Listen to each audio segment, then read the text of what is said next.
Bienvenue dans ce nouvel épisode, mes chers apprentis sorciers et sorcières. Aujourd'hui, on entre un peu plus dans l'art de la sorcellerie avec les outils de base du sorcier. Prêt à découvrir tes alliés magiques? Allez, c'est parti! Les outils magiques sont là pour canaliser et amplifier notre énergie. Ils deviennent une sorte d'extension de nous-mêmes.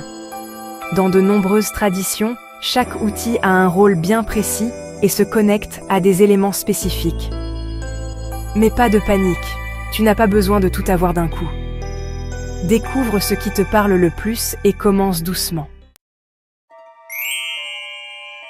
Commençons par l'outil le plus emblématique, la baguette. Oui, comme dans les films de sorciers. Mais dans la vraie pratique, la baguette est bien plus qu'un simple accessoire. Elle sert à diriger l'énergie et est souvent associée à l'élément feu ou parfois air, selon les traditions. La baguette peut être fabriquée en bois, en cristal, ou même avec des éléments de la nature qui te parlent. Pour choisir ta baguette, laisse-toi guider par ton intuition. Certaines personnes aiment les fabriquer elles-mêmes, par exemple en ramassant une branche tombée d'un arbre pour symboliser le respect de la nature. Ce qui compte, c'est que ta baguette soit chargée de ton énergie et de ton intention.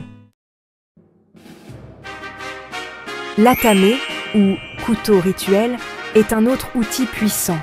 Il est souvent associé à l'élément air, ou feu, et il sert à tracer les cercles de protection, à diriger l'énergie ou à couper symboliquement des liens énergétiques. Contrairement à la baguette, l'atame n'est pas utilisé pour couper physiquement, c'est un outil symbolique. Tu n'as pas besoin d'un couteau spécial pour commencer, même un petit objet pointu que tu consacres peut faire l'affaire. L'important est de l'utiliser en conscience et avec respect. Le calice, ou la coupe, représente l'élément eau et est un symbole de réceptivité, d'émotion et de connexion à l'inconscient.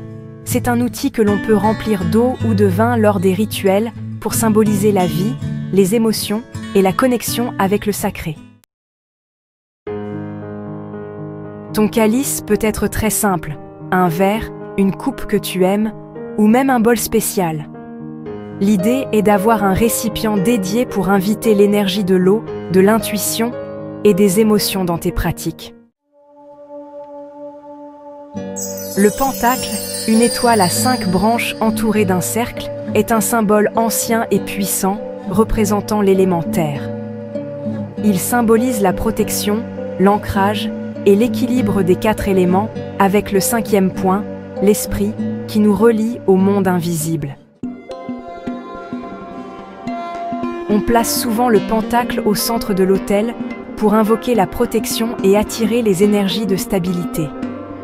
Tu peux acheter un pentacle, en dessiner un toi-même ou graver ce symbole sur un support.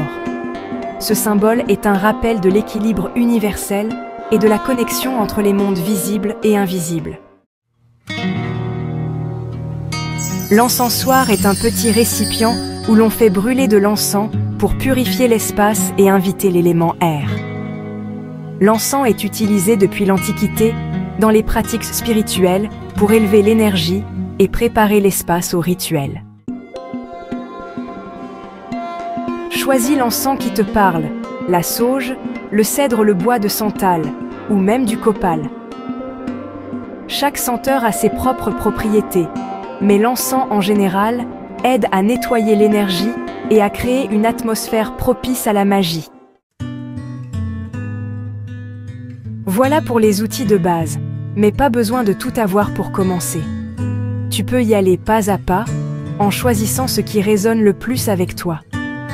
Chaque outil devient une extension de ta pratique personnelle, et plus tu les utilises, plus ils se chargeront de ton énergie.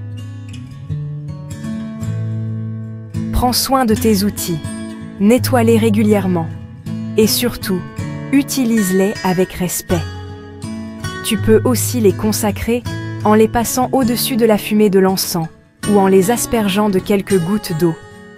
Chaque geste compte pour renforcer le lien avec tes objets magiques. Bravo! Tu viens de découvrir les bases des outils du sorcier. Et voilà, mes apprentis sorciers. Rappelle-toi, un outil n'est rien sans l'intention du cœur et la force de l'esprit. Ce sont tes intentions qui donneront vie à ta magie, bien plus que n'importe quel objet. Si cet épisode t'a plu, n'oublie pas de t'abonner et de liker pour ne rien manquer. La prochaine fois, on plongera dans le pouvoir des cycles lunaires pour rythmer ta pratique magique. À bientôt, et que la magie soit avec toi.